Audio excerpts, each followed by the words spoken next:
అద్దం కార్యక్రమానికి స్వాగతం.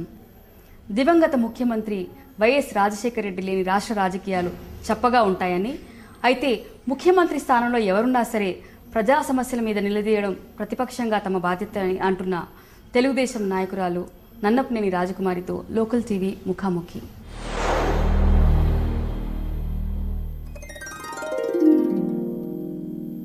నమస్కారం రాజకుమారి గారు. నమస్కారం.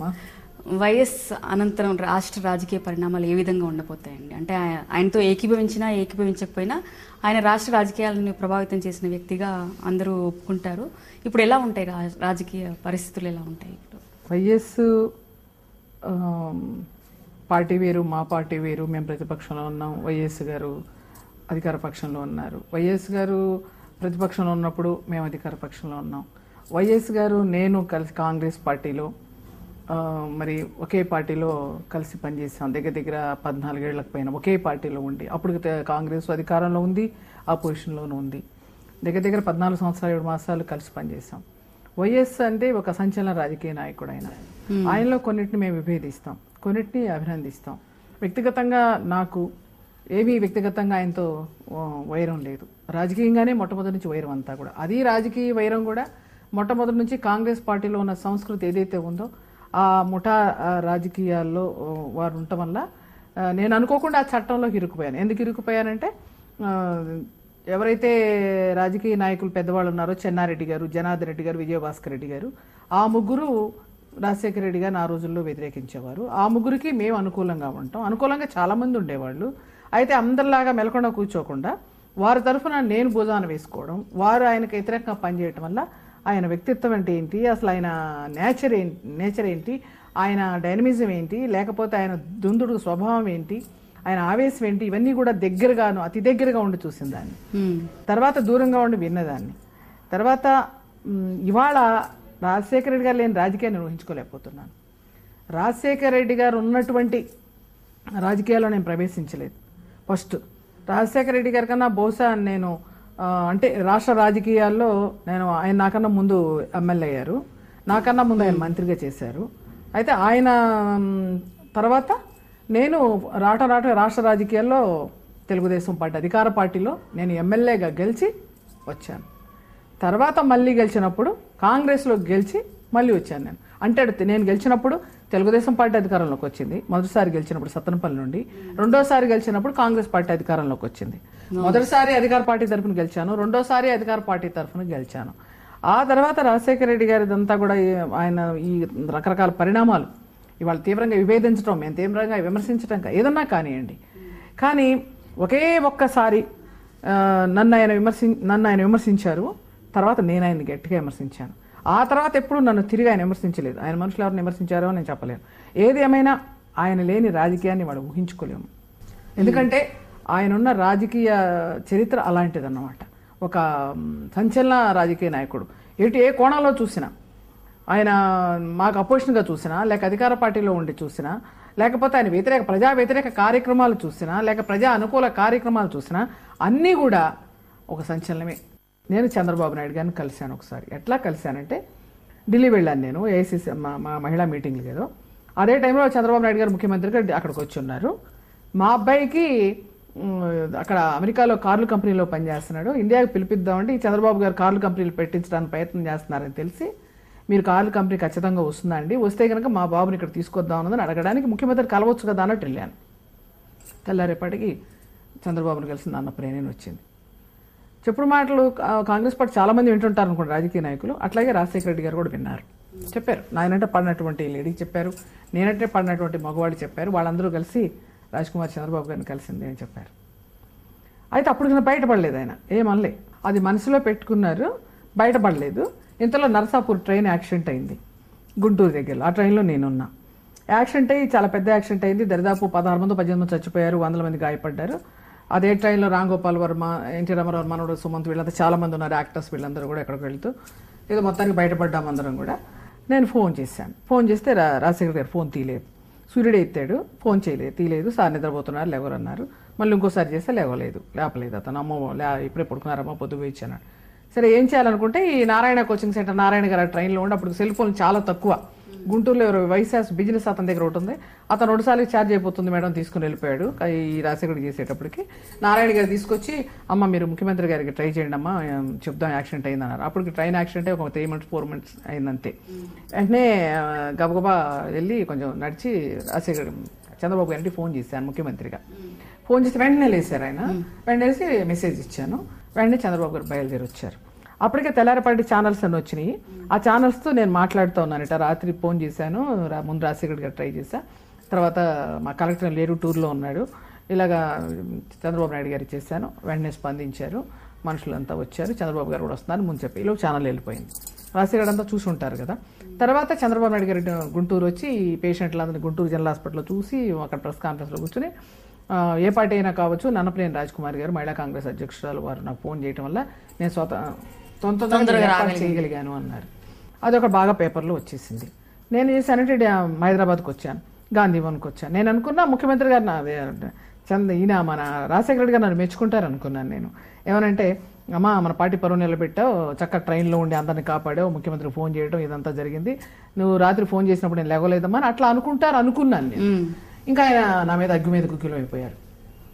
మహిళా కాంగ్రెస్ అధ్యక్షురాలువా లేదా తెలుగు మహిళా అధ్యక్షురాలువా, ఎందుకు నువ్వు అక్కడికి ఎందుకు ఫోన్ చేస్తావు, నాకెందుకు చెప్పలేదు అది అంటే అడగండి సూర్యుడు ఉన్నాడంటే పొద్దుగా చేశారయ్యా నేను మీరు లేగలేదు. అవునమ్మా నేను లేగలేదు, నువ్వు బతికి బయటపడ్డావు వెళ్ళిపోవచ్చు కదా, ఎందుకు చేసినట్టు నువ్వు అని చెప్పి కొంచెం గట్టిగా చాలా ర్యాష్గా మాట్లాడారు.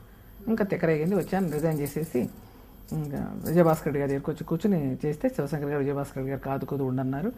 మొత్తానికి అట్లా కొంచెం వారు మొదలైంది మా ఇద్దరం మధ్య. అంతకుముందు కమిటీ అయ్యకముందు 6 మాసాలు ఎంతో బాగా రాజశేఖర రెడ్డి గారితో నేను బాగుండేది. అమ్మ అంటే ఆయన పిలిచేవారు. తర్వాత భోజనం తీసుకెళ్ళినా కూడా ఒక్కోసారి భోజనం ఎవరైనా ఢిల్లీ నుంచి వస్తే కూడా భోజనాలే తీసుకెళ్లేదాన్ని. వంటలు చాలా బాగుండేవారు. రామచంద్రరావు ఆయన కూడా భోజనం చేసేవారు, చాలా ఆప్యాయంగా ఉండేవారు. అంతా రాసుకుంటే ఢిల్లీకి రిపోర్ట్ పంపించేదాన్ని. తర్వాత టూర్ ప్రోగ్రామ్ నేనే వేసేదాన్ని. చక్రపాణి గారు నేను ఆయన నిజంగా చెప్తున్నాను, మీరు నమ్మరనా, ఇవాళ చాలా బాగా వేస్తుంది.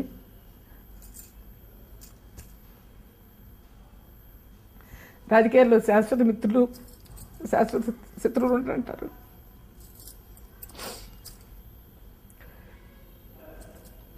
అప్పుడు చాలా అసలు ఒక సొంత సిస్టర్ను కూడా అలా చూడనట్టుగా ఉన్న తరుణంలో ఈ విభేదాలు వచ్చినాయి.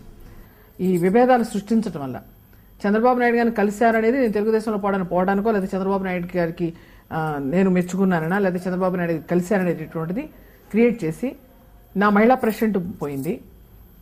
పూర్తిగా రాజశేఖర్ గారి బద్ధశత్రుత్వం ఏర్పడింది. నన్ను మహిళా ప్రెసిడెంట్ తీయటం వల్ల అహం దెబ్బతింది.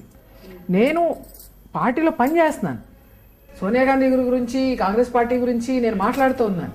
అప్పటికి ఆ రోజు 20 మీటింగ్లో మాట్లాడాను. కరీంనగర్ జిల్లాలో ఉన్నాను. రథయాత్ర పెట్టింది పి జనార్దన్ రెడ్డి గారు, జెండా ఊపింది రాజశేఖర రెడ్డి గారు, దాని చీఫ్ గెస్ట్గా వచ్చింది విజయభాస్కర్ రెడ్డి గారు, వారితో పాటుగా ఉంది వెంకటస్వామి గారు, హనుమంతరావు గారు, సుధాకర్ రెడ్డి గారు, కోదండ రెడ్డి గారు, కమతో రామరెడ్డి గారు, ఇంతమంది ఉన్నాం ఆ వ్యాన్లో.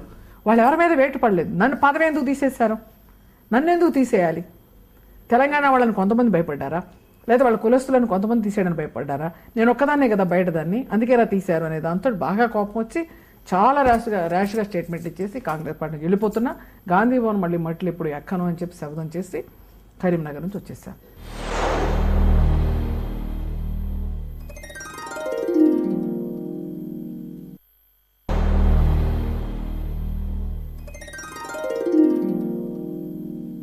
కానీ తెలుగుదేశం పార్టీలోకి వచ్చాక మీకు గౌరవం లభించింది. తెలుగుదేశం పార్టీలోకి వచ్చిన తర్వాత మహిళా ప్రెసిడెంట్ చేశారమ్మా. పార్టీ పరంగా గౌరవం ఉండింది, మహిళా ప్రెసిడెంట్ చేశారు. తర్వాత అధికార ప్రతినిధిని చేశారు. పార్టీ పరంగా సంపూర్ణమైనటువంటి చాలా సంతృప్తికరమైన గౌరవం లభించింది. కానీ అధికారికంగా నాకు ఏది రాకుండా పోయింది. ఎవడు సపోర్ట్ చేసేవాళ్ళు లేడు. కాంగ్రెస్ పార్టీలో నా సీటు కోసం మన శివశంకర్ గారు నాకు సపోర్ట్ చేశారు, చెన్నారెడ్డి గారు సపోర్ట్ చేశారు, విజయభాస్కర్ రెడ్డి గారు సపోర్ట్ చేశారు, మాగంటి రవీంద్రనాథ్ చౌదరి గారు, కోన ప్రభాకర్, రాజీవ్ గాంధీ కూడా రాజ్ కుమార్కి మంత్రి ఇవ్వమని చెన్నారెడ్డి గారికి చెప్తే నేను ఏం చేయను, నాకు ఇవ్వాలనే ఉంది. అక్కడ నాదెళ్ల భాస్కరరావు, ఆల్పాటి ధర్మారావు ఇద్దరు సీనియర్స్ కమ్మ ఉన్నారన్నారు. అందుకని ఆ సామాజిక వర్గానికి నేను రాజ్ కుమార్కి ఇవ్వలేకపోతున్నానంటే మాకు తెలీదు, మీరు రాజ్ కుమార్కి పోయినసారి మనం సీట్ ఇవ్వలేదు, రాజ్ కుమార్కి వెంటనే మీరు క్యాబినెట్ ర్యాంక్ ఇవ్వాలి అని రాజశేఖర రెడ్డి గారు నా ముందు చెన్నారెడ్డి గారు చెప్తే నిజంగా ఇప్పుడు పశ్చాత్తాపడుతున్నారు. అంటే తెలుగుదేశం పార్టీలోకి వచ్చి మళ్ళీ అక్కడ ఆ భవిష్యత్ అట్లా ఆగిపోయింది, అక్కడ అభివృద్ధి అని. అంటే ఒకటి నేను ఎందుకు అంత విభేదించుకొని ఉండాల్సిందేమో అనేది ఒకటి అనిపిస్తుందమ్మా. తెలుగుదేశంలోకి వచ్చినాక నాకు గౌరవం పెరిగిన మాట నిజం, అభిమానులు పెరిగిన మాట నిజం. ఎందుకంటే తెలుగుదేశంలో చంద్రబాబు నాయుడు గారు ఆ రోజున ముఖ్యమంత్రిగా మహిళల కోసం చేసింది కానీ ఎప్పుడు కూడా ఒక మనిషి దిగిపోయిన తర్వాత అందరూ మాట్లాడతారు, ఏదైనా అధికారంలో ఉన్నప్పుడు అందరూ మెచ్చుకుంటారు. అలాగే రాజశేఖర రెడ్డి గారు గురించి కూడా ఉన్నప్పుడు విమర్శించిన అందరం కూడా ఇవాళ మానవ సహజం, అది రాజకీయాల్లో సహజం, మానవ సహజం. రాజకీయాల్లో శాశ్వత మిత్రులు శాశ్వత శత్రువులు ఉండరు. రాజశేఖర రెడ్డిలో చెప్పుకోదగ్గ గుణాలు ఏతో ఉన్నాయో చంద్రబాబు నాయుడు గారిలో కూడా అంతకన్నా ఎక్కువే ఉన్నాయి. రాజశేఖర రెడ్డి గారు మరి ఏదో ఆయన మూలంగా నేను ఇక్కడికి వచ్చానని ఆలోచిస్తేనేమో కోపం వచ్చింది. నేను తొందరపడి వెళ్లకుండా అక్కడ ఉండుంటే ఇవాళ దివాకర్ రెడ్డికి మరి ఆయన వ్యతిరేకించి దివాకర్ రెడ్డికి ఆయన మంత్రిగా చేశారు. అలాగే చంద్రబాబు గారు కూడా ఇవాళ రాజకీయాల్లో తను వ్యతిరేకించిన దేవేంద్ర గౌడ్ గారిని ఇవ్వడం మళ్ళీ తిరిగి చేర్చుకున్నారు.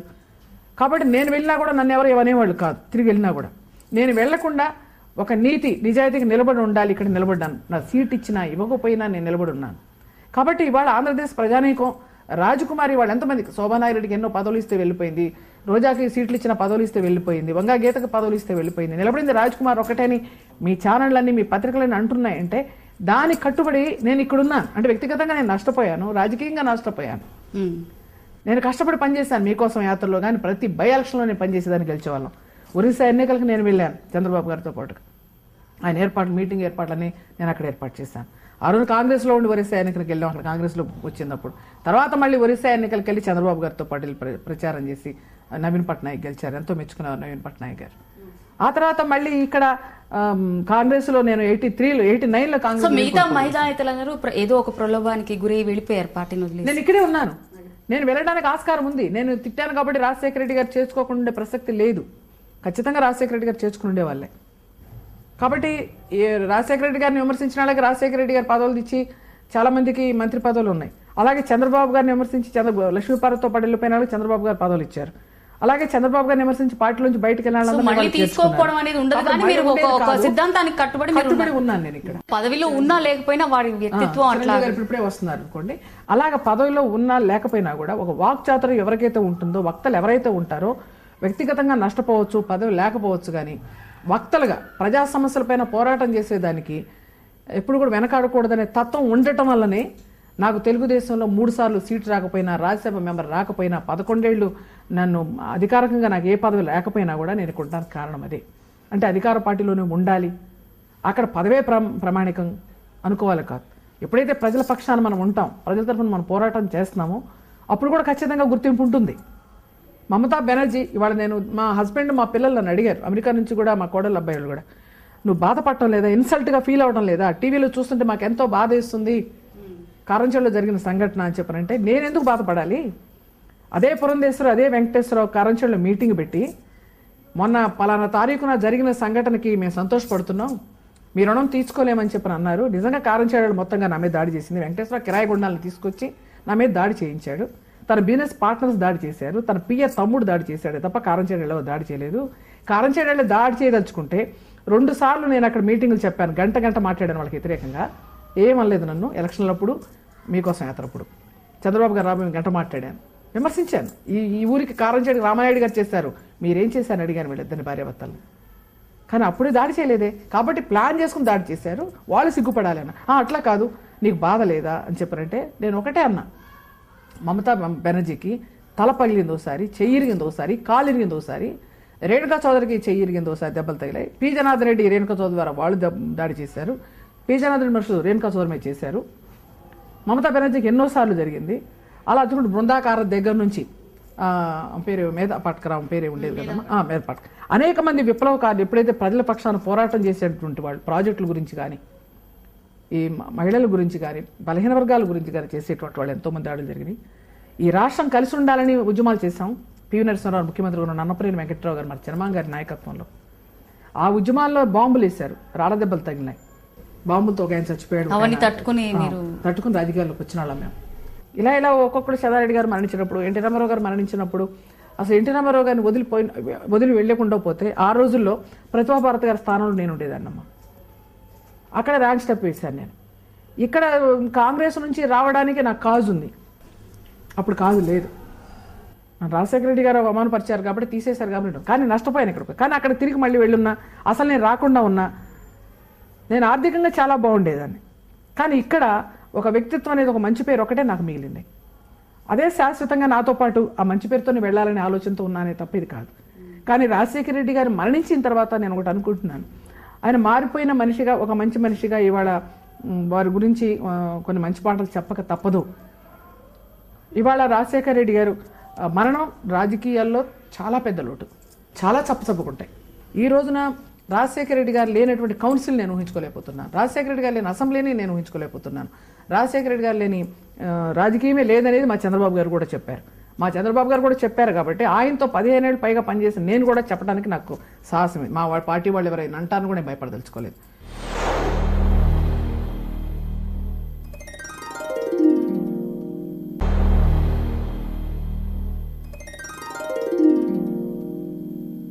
మీ సుదీర్ఘమైన అనుభవాలను, జ్ఞాపకాలను, వైఎస్ గారితో శత్రుత్వం, మిత్రుత్వం, జరిగిన పరిణామాలన్నీ మాతో పంచుకున్నారు. అయితే తెలుగుదేశం పార్టీలో ఇప్పుడు ఏ విధంగా? తెలుగుదేశం పార్టీలోనే కాదమ్మా, కాంగ్రెస్లోనే కాదు, జీవితంలో మహిళలు రాజకీయాల్లోకి వచ్చే ఇబ్బందులు ఎదుర్కొంటారు. మగవాళ్ళు ఎలా నెట్టుకొస్తారు, అందులో డబ్బు వెనకాల డబ్బు మూటలు లేనటువంటి రాజకీయవేత్తలు అంటే ఏ విధంగా చూస్తారు, డబ్బు మూటలు ఉన్న రాజకీయవేత్తలను ఏ విధంగా చూస్తారు, ఈ రాజకీయ పెద్దలు కూడా ఏ విధమైనటువంటి వాళ్ళని ఎంకరేజ్ చేస్తారు, ఏ విధమైన వాళ్ళని నిరాదరణకు గురి చేస్తారు, ఏ విధమైన వాళ్ళకి ఒత్తిళ్ళకి లొగ్గుతారు. అంటే ప్రాంతాల వారీగా పదవులు ఇస్తారు, కులాల వారీగా పదవులు ఇస్తారు, లేకపోతే ముఠాల వారీగా పదవులు ఇస్తారు, లేకపోతే సపోర్ట్ చేసి గాడ్ ఫాదర్స్ ఉండి వాళ్ళంతా సపోర్ట్ చేస్తేనే పదవులు ఇస్తారు. ఇవన్నీ రాజకీయం నాకు నచ్చని విషయాలు. భర్త పోతేనే తీసుకురావడం, తండ్రి పోతే కొడుకుని తీసుకురావడం, ఇట్లాంటివి కొన్ని ఉంటాయి. అంటే ఇవన్నీ కూడా జరుగుతున్నాయి, అన్ని చోట్ల జరుగుతున్నాయి. ఇవాళ ఎన్టీ రామారావు పోతే చంద్రబాబు గారు వచ్చారు, అలాగే రాజశేఖర రెడ్డి పోతే జగన్ రావడం తప్పేం లేదు, అట్లాగే రాజీవ్ గాంధీ వచ్చారు కాబట్టి వాళ్ళు మళ్ళీ రాహుల్ గాంధీ రాలేదు. కాబట్టి ఇప్పుడు రాజీవ్ గాంధీ వచ్చాడు కాబట్టి ఏదైనా జరగవచ్చు, ఇవ్వచ్చు ఇవ్వకపోవచ్చు. కాబట్టి ఈ పరిణామాలన్నీ కూడా ఆలోచన చేస్తే కనుక నాకు అనిపించేది ఏంటంటే మన నిర్ణయాలు మన చేతుల్లో ఉండవు రాజకీయ నాయకులకి. చాలామందికి ఓటర్ కూడా తన అభిప్రాయాన్ని ఎప్పుడు కూడా మార్చుకుంటున్నాడు, అప్పటి పరిస్థితులను బట్టి మార్చుకునే డబ్బుకి ఓటర్ అమ్ముడుపోయే పరిస్థితి వచ్చింది, కార్యకర్త ఓటర్కి డబ్బుకి అమ్ముడుపోయే పరిస్థితి వచ్చింది, రాజకీయ నాయకులకు డబ్బుకు అమ్ముడుపోయే పరిస్థితి వచ్చింది. ఎవరు నమ్ముతారు? డబ్బు సంపాదించేదంటే ఎవరు నమ్ముతారు? ఎవరు ఇబ్బందులు పడుతున్నారో వాళ్ళ అంతరాత్మ తెలుసు, ఎవరు నీతి నిజాయితీ ఉన్నారో వాళ్ళ అంతరాత్మ తెలుసు. ఈ రోజున ఎందుకు రాజకీయాల్లోకి వచ్చి మనం ఏం సాధించామనేది ప్రశ్నించుకుంటే నాకు అన్ని సినిమాలు ఇలా తిరుగుతూ ఉన్నాయి అన్నమాట, ఇబ్బందులన్నీ కూడా. కానీ ఒకటే సంతోషం, నా పిల్లలు చక్కగా చదువుకున్నారు, సెటిల్ అయ్యారు, నాకు ఒక మంచి భర్త, నాకు ఒక ఇల్లు వాకిలి, నాకు ఒక ఇమేజ్ ఉంది ప్రజల్లో, నేను ఒక మంచి వక్తగానే కాకుండా కల్మషం లేకుండా ఉంటాననేటువంటిది ఒకటి ఉంది. ఎన్నో ఆటుపోట్లకి తట్టుకుని కూడా రాజకీయాల్లో ఆర్థిక ఇబ్బందులు ఎదురైనా కూడా ఓ నీతి నిజాయితీ నిలబడింది రాజ్కుమార్ అనేది ఒకటి ఉంది. అదే శాశ్వతం అనుకుంటున్నాను. ఇవాళ రాజకీయాల్లో నాకు ఏదన్నా ఇప్పటి వరకు తెలుగుదేశం నుంచి లభించిన గౌరవం మహిళా అధ్యక్షురాలకు ఇచ్చారు, అధికార ప్రతినిధి ఇచ్చారు, ఇవాళ ఎమ్మెల్సీ ఇచ్చారు. ఇంతే సంతృప్తి అనుకుంటున్నాను. నాకు రాసింది ఇంతవరకే అనుకుంటున్నాను. ఇక రాకపోవడానికి కారణాలు దానికి వేరే ఏమీ లేదు. నేను ఒక ఆర్థికంగా బలహీనరాలనై ఉండాలి, లేదు నా వెనకాల సపోర్ట్ చేసేటువంటి వాళ్ళు లేకుండా ఉండాలి, లేదు రాజ్కుమార్ డైనమిజం ఉంది కాబట్టి పదవి ఇచ్చేస్తే అబ్బో ఇంకెక్కడ మా మాట వినదోరటి భయం అన్నవి ఉండాలి. ఏది ఏమైనా కొన్ని విషయాలు నాకు అన్యాయం జరిగిన ఇవాళ రాజకుమారి ఈ పార్టీలో కట్టుబడి ఉంది, అందరిలాగా వెళ్ళిపోలేదని. 6 మంత్రులు ఇచ్చారు. వాళ్ళు రాజశేఖర రెడ్డి గారు 6 మంత్రులు మహిళలకు ఇచ్చారు, మీరు గొప్పగా చెప్తున్నారు. చంద్రబాబు గారు 6 మంత్రులకు ఇచ్చారు. ఇక శనక్కాయల అరుణ్ గారు ఒక ఆమె ఇప్పుడు పాపం పార్టీ ఆఫీస్కి వస్తుంటారు. ఎక్కడ చెప్పండి తత్వం వాళ్ళు అంతా ఎక్కడ ఉన్నారు? ఉమామాధవరెడ్డి గారు ఉన్నారు వాళ్ళల్లో, పార్టీ వదిలిపెట్టకుండా వెళ్లకుండా ఉన్న వాళ్ళలో. ఇలా చూసుకుంటూ పోతే ఎవరికైతే పదవులు ఇచ్చారో వాళ్ళందరూ కూడా వెళ్ళిపోయారు. చాలామంది నిరాదరణ గురి, కొంతమంది వెళ్ళిపోయారు. నేనేమంటానంటే ప్రతిభా భారతి గారు ఉన్నారు, ఇవాళ స్పీకర్గా చేశారు ఒక మహిళ. చంద్రబాబు గారి మహిళలకేం తక్కువ చేయలేదు, 6 మంత్రులకి ఇచ్చారు. నాకు తప్ప ప్రతి ఎలక్షన్కి 28 దగ్గర నుంచి 40 వరకు మహిళలకు సీట్లు ఇచ్చారు. ఈ 3 ఎలక్షన్లు నేను చూశాను దగ్గర, నాకు తప్ప అందరికి ఇచ్చారు. నాకు అన్యాయం జరిగి ఉండొచ్చు, చాలామంది మహిళలకు ఇచ్చారు. తర్వాత మళ్ళీ కార్పొరేషన్ చైర్మన్గా వేశారు, తర్వాత అసెంబ్లీ స్పీకర్గా ఒక మహిళని నియమించారు, ఉమెన్ కమిషన్ వేశారు. ఇవన్నీ మెచ్చకుండా నాకు అన్యాయం జరిగింది చెప్తున్నాను.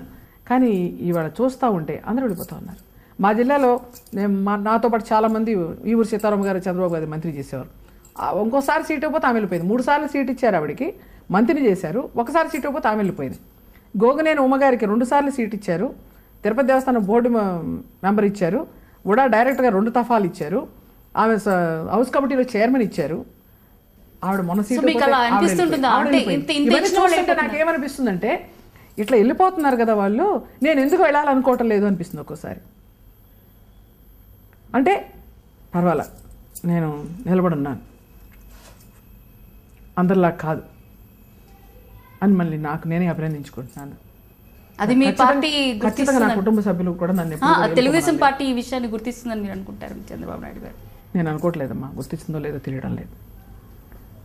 చివరికి ఒక క్వార్టర్ నేను చూసుకున్నాను, ఎమ్మెల్యే క్వార్టరు. ఇప్పుడు నాకు అవకాశం రాలేదు, 15 ఏళ్ళ నుంచి నేను ఎమ్మెల్యేని కాదు, ఎమ్మెల్సీని కాదు, రాజ్యసభను కాదు. చివరకు ఈ అపార్ట్మెంట్ని నేను అమ్మాలనుకున్నప్పుడు, ఇది లేదా అది రెంట్కి ఇచ్చినా కొంత ఆర్థిక ఇబ్బందులు తొలగించుకోవాలనుకున్నప్పుడు, మా హస్బెండ్ ఇప్పటికీ ప్రిన్సిపల్గా చేస్తున్నారు. మా బాబు అమెరికా నుంచి పంపిస్తే మాకు గడుస్తూ ఉంది. మేము రాజకీయాలు సంపాదించబాగా ఉన్న ఆస్తుల్ని అమ్ముకున్నాం, మేము గుంటూరు ఇల్లు కానీ స్థలం కానీ అమ్ముకున్నాం.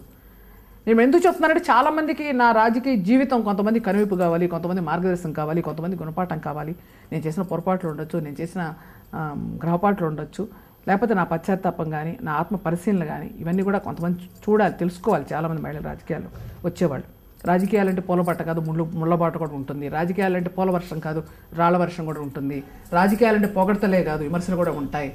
రాజకీయం అంటే గెలిపే కాదు, ఓటమి కూడా ఉంటుంది. గెలిచినప్పుడు పొంగిపోవడం, ఓడిపోయినప్పుడు కుంగిపోవటమే కాదు అనేది చాలామంది తెలుసుకోవాలనే దానికోసమే నేను ఇంత చెప్తున్నాను. కాబట్టి ఈరోజు మేమంతా నేను అనుకుంటా ఉన్నాను, ఒక క్వార్టర్ నేను ఖాళీ చేయించుకున్నాను. నేను అడిగాను, అది నేను అడిగి నేను క్వార్టర్ ఖాళీ చేయించుకుంటే ఆ క్వార్టర్ నేను దాంట్లోకి వెళ్ళబోయే లోపల దళిత ఎమ్మెల్యేని ఇంకొక ఎమ్మెల్యే గారు నరసింహులు గారిని అడ్డం పెట్టేసి, ఓసీలే దానికి అడ్డం పెట్టేసి వాళ్ళు దాంట్లో ఉండి ఆ ఎమ్మెల్యే గారి నుంచి నాకు క్వార్టర్ రాలేదు. ఎందుకు అదే క్వార్టర్ మీరు అనొచ్చు, అది బాగుంది, ఒక మహిళను కాబట్టి. నాతో పాటు మహిళ ఇంకొక ఆమె నాకు సహాయంగా ఉంటుంది, మా చుట్టాలమ్మాయి. నా చెల్లి భర్త పోయి ఉన్నాడు, మా మరదలు భర్త పోయి ఉంది, మా చెల్లి భర్త యాక్సిడెంట్లో పోయాడు, నా తమ్ముడు కిడ్నీ చెప్పి చచ్చిపోయినాడు. తోడుగా ఉంటారు వాళ్ళు. లేకపోతే నాతో పాటు ఉన్న అమ్మాయి, నేను, నలుగురు ఆడవాళ్ళం. గన్మెన్లు ఉంటారు మాకు ఇప్పుడు ఎమ్మెల్సీగా. గన్మెన్ లోపల ఉన్నాం కదా, వాళ్ళకంటూ ప్రత్యేకించి ఒక గది ఉండాలి. ఆ క్వార్టర్కి ప్రత్యేకించి ఒక గది ఉంది, ముందు షెల్ కట్టు ఉంటుంది. ఎందుకంటే పత్రికలు విమర్శ వచ్చింది కాబట్టి ఎవరైనా ఏంటి క్వార్టర్ కోసం ఇంత గొడవ అనుకో ఉండొచ్చు అని ఇన్ని చెప్పినా కూడా ఆ క్వార్టర్ అతనికే అలాట్ చేశారు పార్టీ వాళ్ళు అంటే ఎంత బాధ ఉంటుంది. కారంచేళ్ళు అంత సంఘటన జరిగిన తర్వాత ఇదే ఇంకొక ఎవరి మీదైనా, ఎవరి మీద, ఏ ఆడ మనిషి మీదైనా, మా పార్టీలో ఏ ఎమ్మెల్యే మీదైనా, మా పార్టీ నుంచి వదిలిపోయినటువంటి ఆడవాళ్ళు వాళ్ళు ఎవరి మీదైనా దాడి జరుగుంటే ఊరుకునేవాళ్ళ? ఎంత గొడవలు జరుగుండేది, ఎంత అల్లరి చేస్తుండేవాళ్ళు. కౌన్సిల్లో నేను మాట్లాడుకుంటే నాకు సపోర్ట్ లేదు. అసెంబ్లీలో అసలు చర్చకే రానివ్వలేదు. అసెంబ్లీ సభ్యుడు దగ్గుపాటి వెంకటేశ్వరరావు ఒక శాసనమండలి సభ్యురాల మీద దాడి చేయిస్తే, దాడి చేయించామని ఒప్పుకోవడమే కాకుండా ఎవరైతే దాడి చేస్తారో వాళ్ళని పెట్టుకుని తెల్లారి వీధి నాటకాలు ఆడినటువంటి వెంకటేశ్వరరావు గురించి మేము దాడి చేయించిన మాట నిజమేనని చెప్పిన భార్యాభర్తలు ఇద్దరు కారంచేడు మీటింగ్లో ఒప్పుకుని ప్రజలు అభినందించి, కనీసం స్పందన లేకపోగా అసెంబ్లీలో చర్చకు రాలేదమ్మా. ఇవన్నీ నాకు చాలా బాధగా ఉంటుంది. ఎందుకంటే ఇవన్నీ అందరూ తెలుసు. ఇది పార్టీ మీద ధిక్కారంతో నేను చెప్పేది కాదు, ఇంకెవరికి జరగకూడదు, ఇలా ఎవరిని మానసికంగా బాధ పెట్టకూడదు. ఇన్ని బాధలు పడ్డా కూడా మీరు ఇవన్నీ బాధలు దిగుముకుంటూ పార్టీ కోసం ఖచ్చితంగా చంద్రబాబు నాయుడు గారిని మళ్ళీ ముఖ్యమంత్రిని చూడాలని, తెలుగుదేశం పార్టీకి సపోర్ట్గా ఉండాలని అనుకున్నాను నేను. అందుకోసమే రాజశేఖర రెడ్డి గారు అంచక్క పలకరించిన, కాంగ్రెస్ వాళ్ళు అనేక మంది కాంగ్రెస్ పార్టీలోకి రమ్మన్నా నేను ఎప్పుడు కూడా వెళ్తానని చెప్పలేదు. నేను ఈ రోజున సైలెంట్గా ఉండిపోయాను. ఇది రాజకీయ జీవితం. అందుకని ఏంటంటే ఇవాళ నేను రాజశేఖర రెడ్డి గారు లేని లోటు ఖచ్చితంగా చివరిసారిగా చెప్తున్నాను, చాలా పెద్ద లోటు. చాలా తప్పుగా ఉంటాయి రాజకీయాలు. ఎప్పుడైనా పోరాట పటిమ ఉండాలి, పోరాటం ఉండాలి, అటు ఇటు కూడా వాగ్విద్వాలు కానీ మరీ స్తుతిమించకూడదు. కానీ అట్లాంటి సంచలన నాయకులు రాజకీయాల్లో ఉన్నప్పుడు వేరు, లేకుండా పోవటం వేరు. ఇంకెవరు కూడా ఆ లోటును ప్రతిపక్షంలో ఉన్నా అధికారంలో ఉన్నా ఆ లోటును భర్తీ చేయలేరు. Thank you very much Rajkumar గారు. మీరు మనసులోని మాటలు మాతో పంచుకున్నందుకు, మీ బాధ తీరుతుందని, మీ నిజాయితీని మీ పార్టీ గుర్తిస్తుందని కోరుకుంటున్నాను. Thank you.